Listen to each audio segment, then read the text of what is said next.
Hi guys. Close your eyes for a moment. Imagine a city hidden deep within the jungle.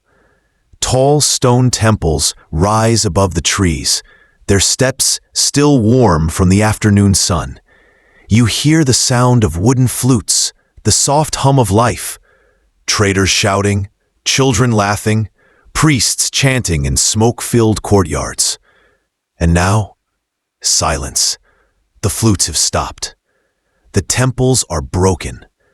The jungle has swallowed everything. But what happened here?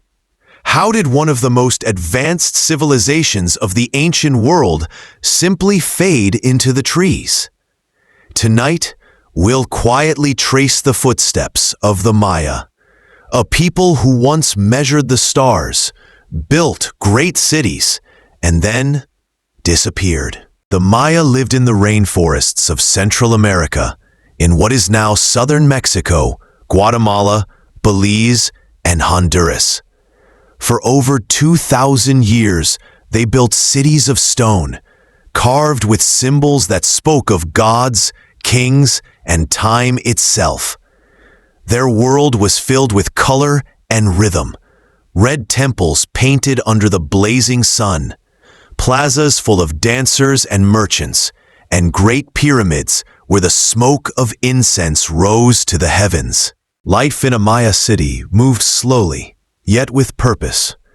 Each morning began with the rising of the sun, a moment of worship.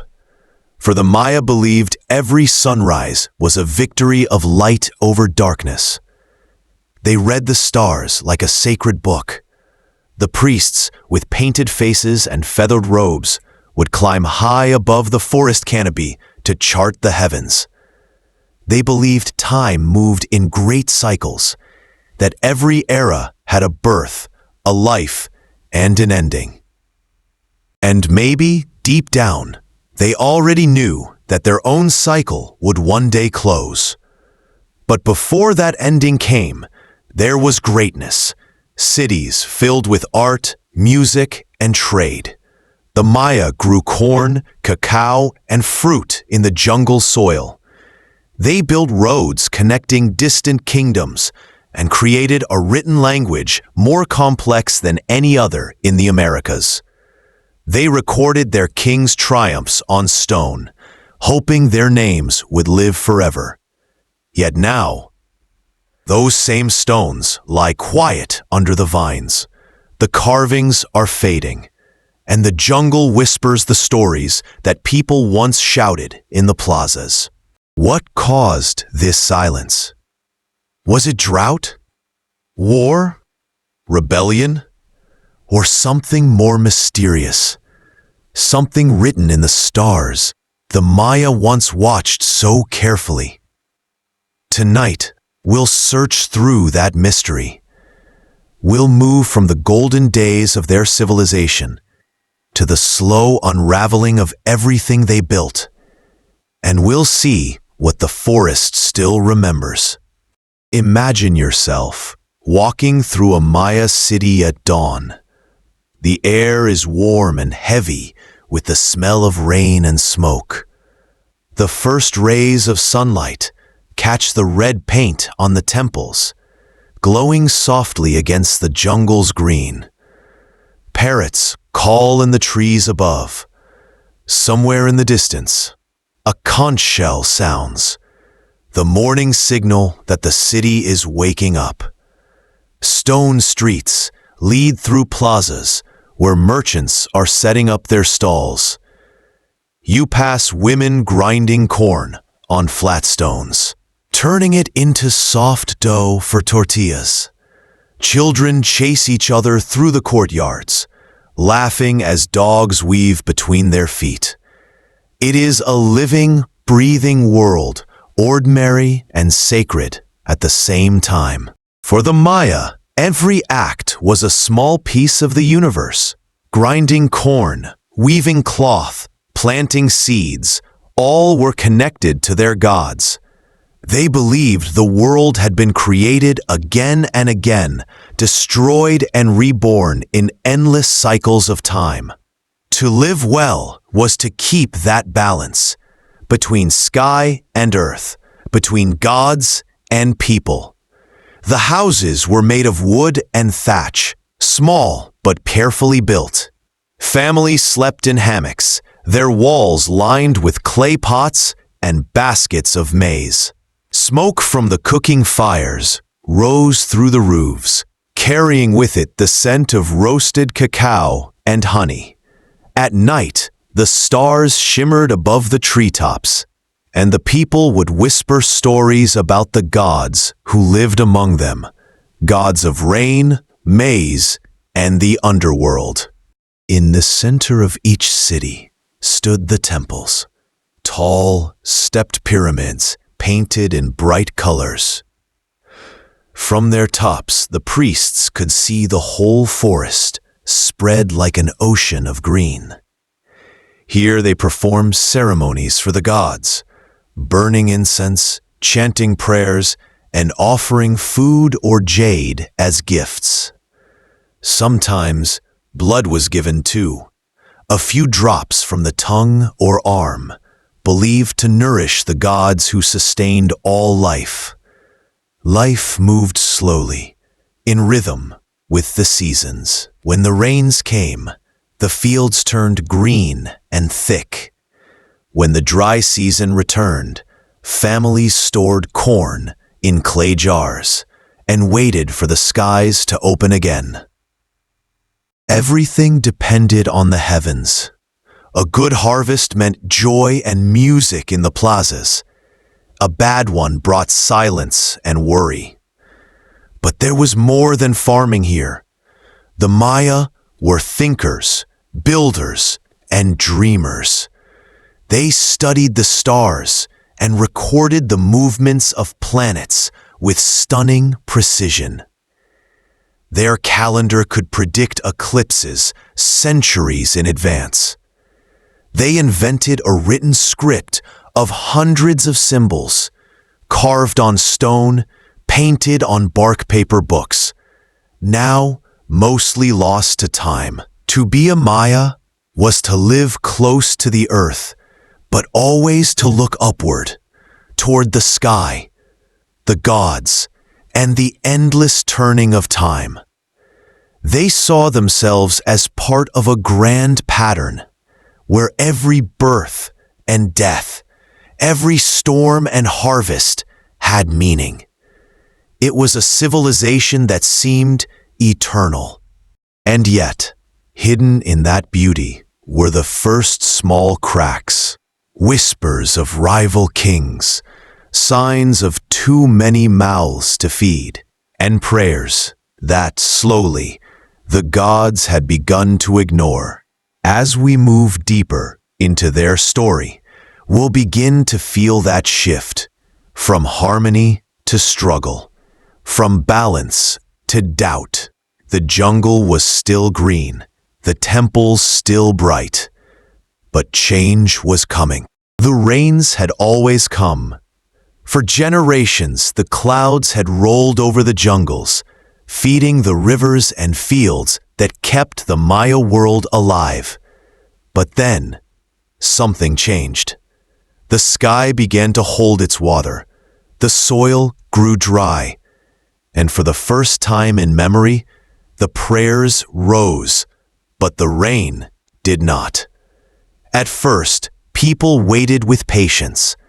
The priests read the stars and promised the drought would pass. They burned incense and offered their blood to the gods of rain and maize, but the skies remained silent. The lakes shrank, the crops withered, and the whispers began that perhaps the gods had turned away. In the great cities, kings still held their ceremonies, their crowns glittering with jade and feathers. They stood on the temple tops, calling out to the heavens. But below them, in the villages, hunger was growing. People began leaving the smaller towns, moving toward the great centers, hoping the kings could protect them. Crowds filled the cities that were never built for so many.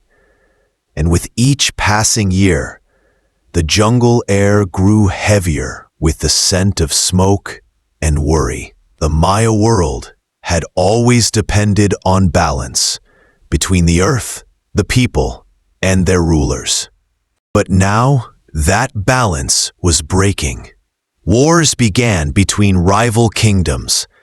Cities that once traded together turned against each other.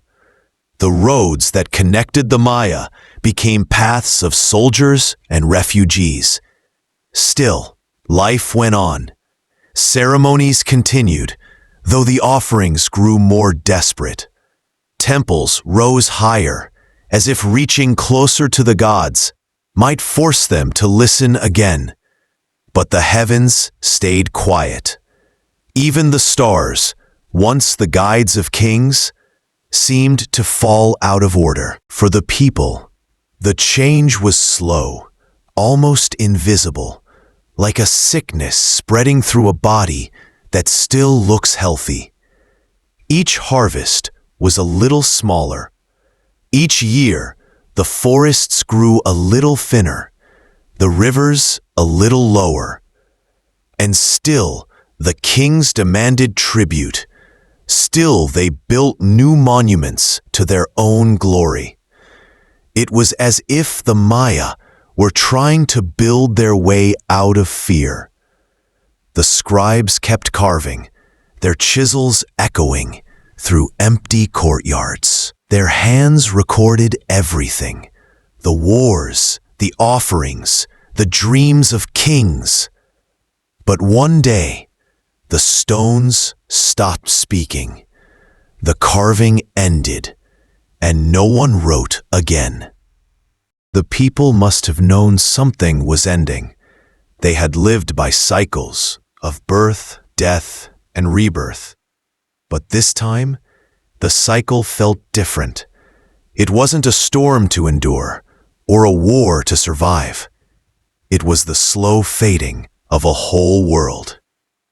As the skies remained dry, as the jungle began to reclaim the streets, families gathered their few things and walked away. They left the temples and plazas behind, not in haste, but with quiet resignation. No one could stop the forest from taking back its own. The great kings who once ruled from stone thrones would vanish into the soil they once commanded. And the gods, once fed by blood and smoke, would fall silent too. The jungle does not rush. It moves in silence, creeping inch by inch, roots pushing through stone, vines wrapping around the walls of temples, leaves falling softly where kings once stood. For centuries, it waited at the edges of Maya cities. And then, when the people left, the forest began to move in. No one knows the exact day it began. There was no single moment of collapse, no battle, no great fire, no final storm. The Maya world didn't fall with noise. It drifted into stillness. One family left a village, then another, and another, until the plazas grew quiet, and the smoke from the cooking fires no longer rose. Temples stood untouched, their colors fading under the sun. Birds nested in the sacred stairways. Rain filled the courtyards where once the people danced. The jungle, gentle but endless, began its slow embrace, taking back what was once its own. Archaeologists today find bowls still sitting on stone floors, as if the owners had simply stepped out for a moment and never returned. It wasn't destruction, it was departure, a quiet walking away. Some families may have gone north, toward new lands and safer reigns. Others may have stayed, hidden in the forests, living simpler lives away from the temples. The kings and priests, once so powerful, lost their followers, and the old gods, starved of prayers, faded into memory. Imagine walking through one of those cities now. The jungle hums with the sound of insects and wind. You step over fallen stones, past a stairway leading nowhere. There is beauty here, deep, green, and mournful. Every leaf whispers of what once was. Time has a way of covering everything. Roots break through altars. Rain washes away paint and words. Even the names of kings are forgotten. But silence, that remains. The kind of silence that feels alive, filled with the breath of the forest and the ghosts of those who built it. Centuries later, explorers would stumble upon these ruins and stare in wonder. How could such greatness disappear so completely? How could people who built cities that touched the sky simply vanish? The answer, perhaps, lies not in tragedy, but in rhythm. The Maya lived by cycles, and their world ended the same way it began, quietly, under the turning of the stars. Their civilization did not die in a single night.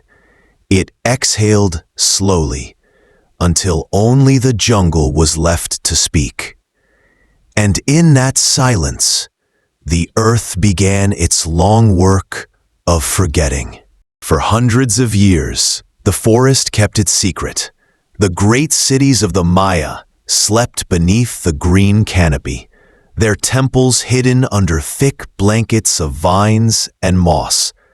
The people who lived nearby, the descendants of the Maya themselves, still told stories of the stone houses buried in the jungle. They called them the places of the old ones. To them, the ruins were not lost, only asleep.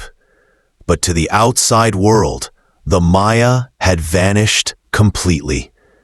Europeans came and went, conquering, mapping, and writing. Yet they never imagined that beneath those endless trees lay the remains of a civilization as old as Rome.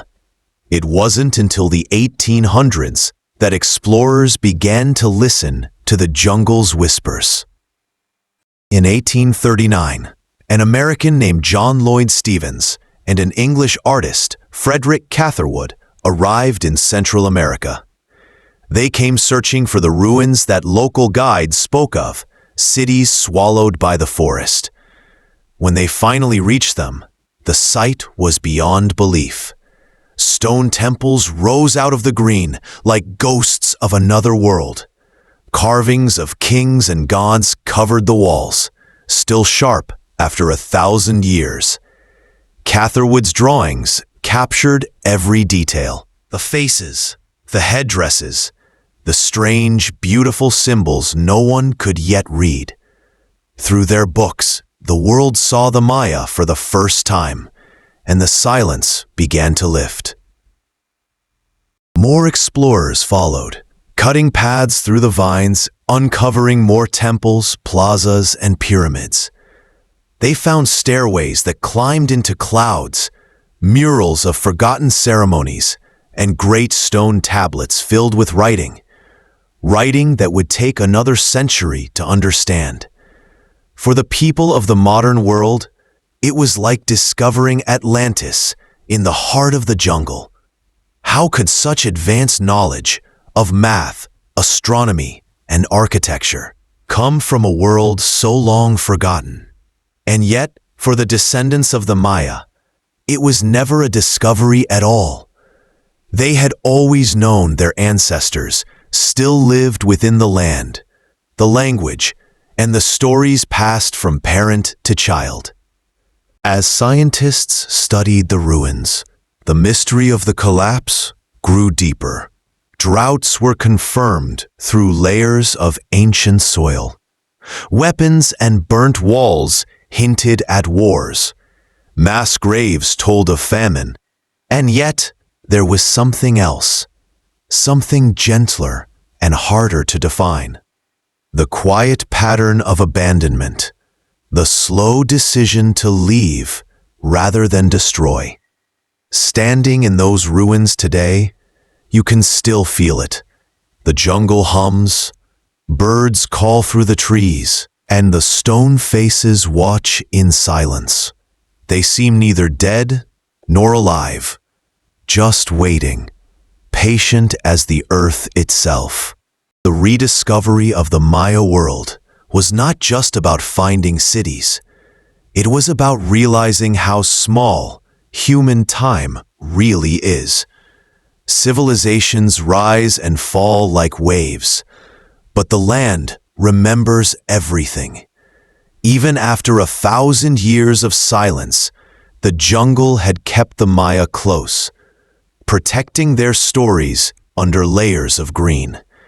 And when the world was finally quiet enough to listen again, the forest whispered them back. For a long time, the carvings on Maya temples were only beautiful patterns, mysterious shapes that no one could understand. The explorers saw faces, gods, and symbols, but their meanings were locked behind centuries of silence. Some believed the stones held myths. Others thought they were only decorations. But the truth was far more powerful. Those carvings were words, a language carved in stone. The Maya had one of the most advanced writing systems in the ancient world. Each sign, each curve, carried sound and meaning. A single glyph could tell of a birth, a war, or a god's favor. They didn't write to entertain or argue. They wrote to remember. The walls of their cities were libraries made of limestone. In the mid-20th century, linguists began to study these symbols in detail. Slowly, one by one, they were decoded. A calendar date here, a royal name there, a record of a victory, a death, a ceremony. Piece by piece, the lost voice of the Maya began to return. The stones spoke of kings and queens, of bloodlines stretching back to the dawn of creation. They told of battles fought for power and honor. They recorded the movement of Venus, eclipses, and sacred rituals tied to the stars. Every event, from a king's coronation to a farmer's harvest, was part of a great cosmic order. For the Maya, time was not a straight road. It was a circle, endless and repeating. The same forces that once created the world would destroy it, and then create it again. That belief shaped everything they built, everything they feared, and everything they hoped for. When modern scholars finally read those words aloud, they realized something profound. The Maya were not lost dreamers living in isolation. They were scientists, historians, and poets. They measured time in ways so precise that even today, their calculations of the solar year are almost perfect. But what stands out most in their writings isn't their science, it's their emotion. You can feel pride in the voice of their kings, sorrow in their prayers for rain, and awe in their descriptions of the heavens. Their world was alive with meaning. To them, the sun wasn't just light, it was the heartbeat of the universe. Even their collapse, in some strange way, was part of that circle. The ending they lived through wasn't the end of everything, just the closing of one great cycle. And when that cycle ended, they believed another would begin, far beyond what any human could see. As the jungle swallowed their temples, their words slept, waiting for the world to be ready to listen again. And now, when we read those carvings under the soft light of lanterns in a museum, we are not just looking at stones. We are hearing voices. Voices that have crossed 1,000 years of silence to whisper. We were here. We watched the stars. We remembered the rain.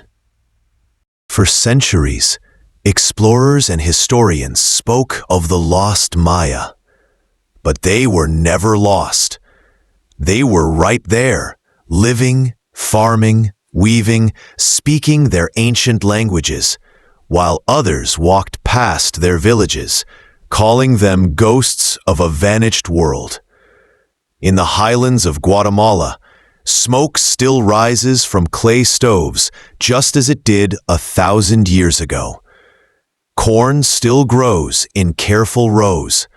The same patterns appear in hand-woven cloth, in songs, in prayers whispered at dawn. The people changed, yes, but the soul of their culture endured. When the great cities fell silent, the people moved back to smaller villages. They adapted, quietly. They learned to live in the shadows of new rulers, new faiths, and new names. But beneath it all, the pulse of their old world kept beating.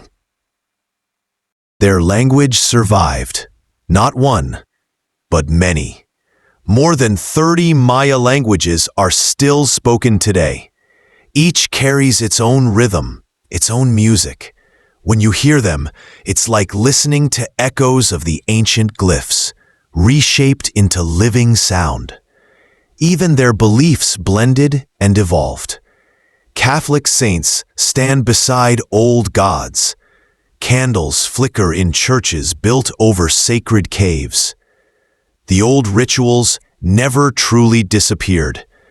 They simply learned to wear new masks.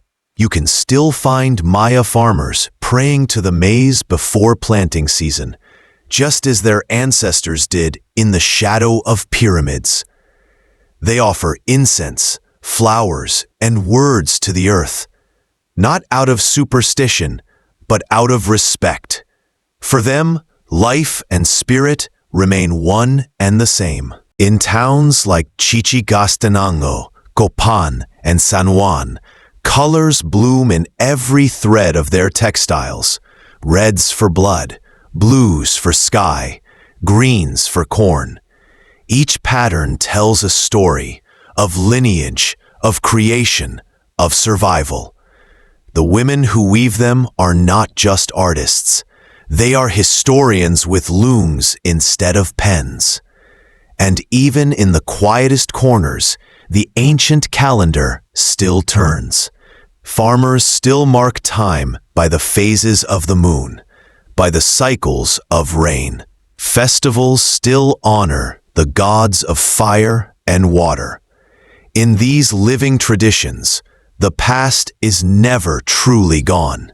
It simply hums beneath the surface of daily life. The collapse of the great cities may have ended an empire, but it did not erase a people.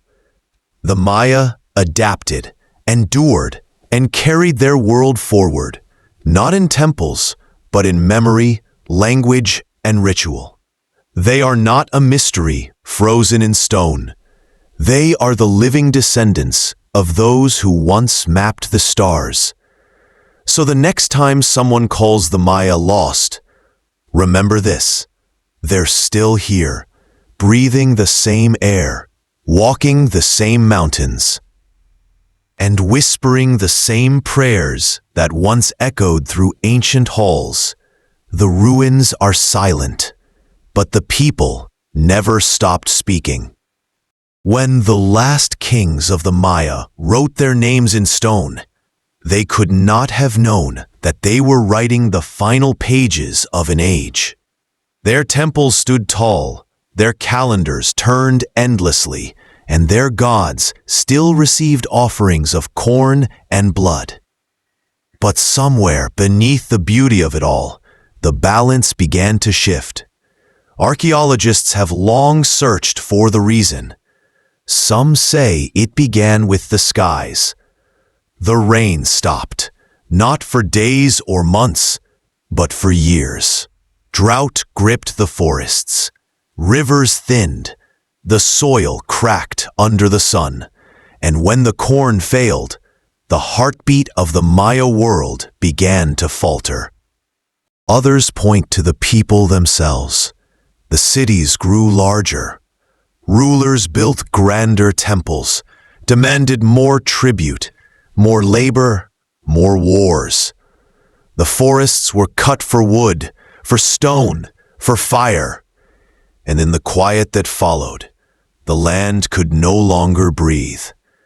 Inscriptions from the late classic period tell of wars, endless wars. City fought against city, brother against brother. Every ruler wanted to be the one whose name would echo forever in stone. But in chasing immortality, they forgot how fragile their world truly was. Then came hunger, and with hunger came unrest. People began to leave the great cities, seeking water, food, safety. The roads once filled with trade and ceremony grew silent. Villages replaced kingdoms, and slowly the jungle began to reclaim what humans had built. There are scientific clues too, evidence of long drought cycles, volcanic activity, deforestation, and disease. It wasn't one single catastrophe.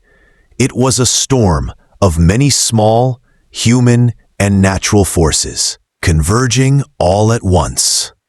But perhaps the most haunting part of the Maya collapse is that it didn't happen suddenly. There was no single night when it all fell apart. It was quiet, gradual, like watching the tide go out so slowly that no one realizes it's gone until the sand lies bare. Some scholars believe the Maya understood what was happening, that they saw it as the end of one great cycle and the beginning of another. To them, the world had ended many times before and would end again. Collapse was not destruction. It was transformation. And maybe that's what makes their story so human. They faced drought, hunger, and decline, not with sudden panic, but with faith in the rhythm of time itself. They prayed, they adapted, they endured. And in that quiet endurance, they left us something far deeper than the ruins of their cities. They left us a mirror, a reminder that no civilization, no matter how brilliant, stands outside the laws of nature and time. As the rains returned centuries later, the jungle grew back, thick, green, endless. The temples vanished beneath it, hidden from sight, but never truly gone. And there, under the roots and moss, the stones still whisper, "We were here. We watched the stars.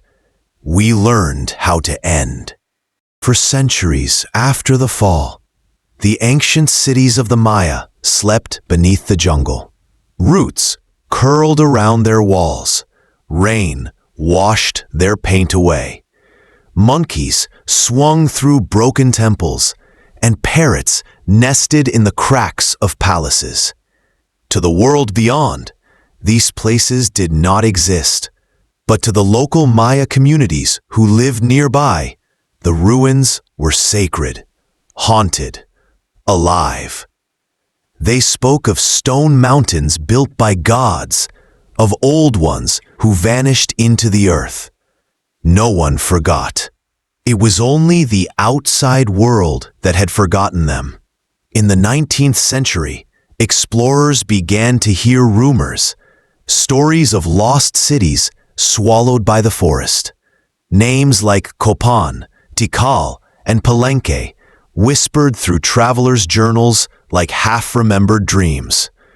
When these men finally arrived, hacking through vines and heat, they could hardly believe their eyes.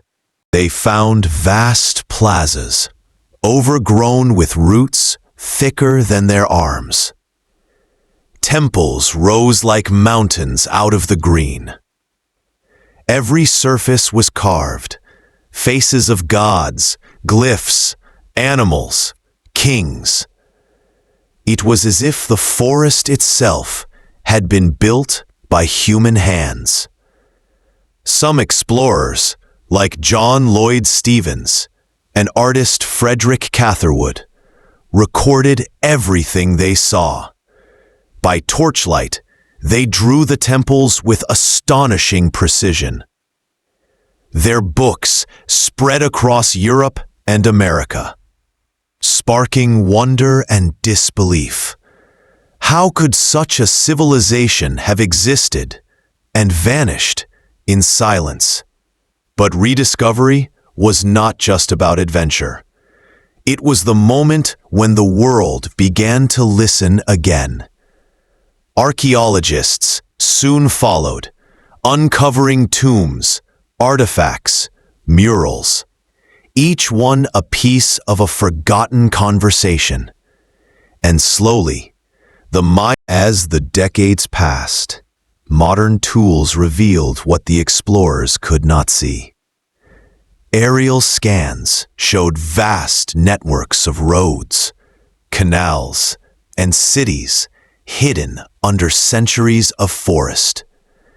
It became clear that the Maya world had not been small or isolated.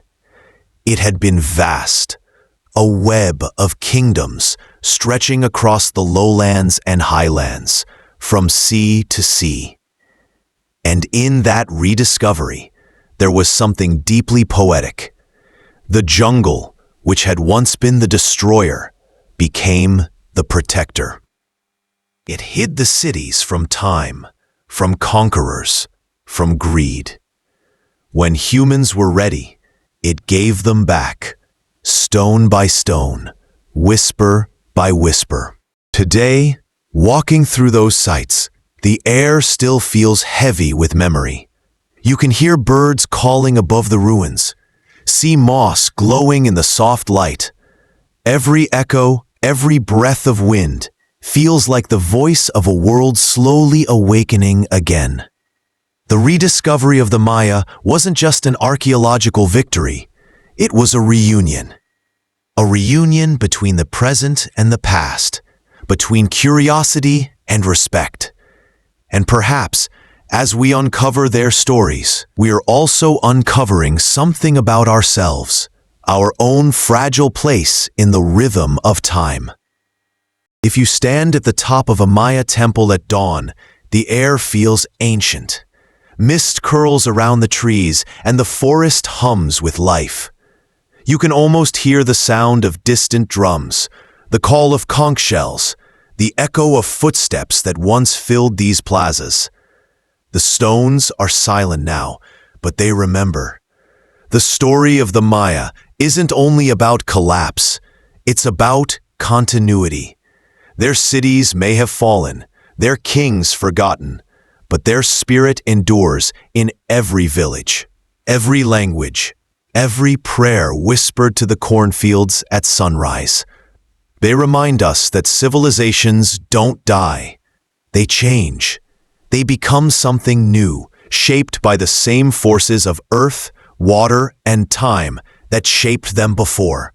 In a world that moves too fast, it's humbling to think of the Maya sense of time. They saw history not as a straight line, but as a circle, an eternal turning of beginnings and endings. Every drought, every fall, every rebirth was part of the same divine rhythm. They believed that to live was to be part of that circle, to walk the earth with respect, to take only what the land could give, and to give back in return. Perhaps that's what we've forgotten. We build higher, dig deeper, consume faster, as if the circle no longer applies to us. But the Maya story whispers something different. It tells us that every choice leaves a mark, that no empire, no technology, no city of glass and steel stands outside the laws of nature. In the quiet of their abandoned temples, we can still feel that truth. The vines that swallowed their cities are the same vines that protect them now. The rains that once failed have returned. The earth, patient and forgiving, continues its endless cycle of growth and renewal. To listen to the Maya is to remember our place in that circle. Small, fleeting, yet part of something vast and beautiful. They measured time not in years, but in meaning. And maybe that's what we're still searching for. ... So, as we close this story, this long and gentle journey through stone, silence, and survival, let's pause. Let's imagine the world as they once did, breathing, living, eternal. Because in their story, we see our own reflection, the rise, the fall, and the quiet hope that follows after. And perhaps, somewhere deep in the jungle, under the roots of a ceiba tree, the earth still hums with their memory, softly, patiently, waiting for us to listen.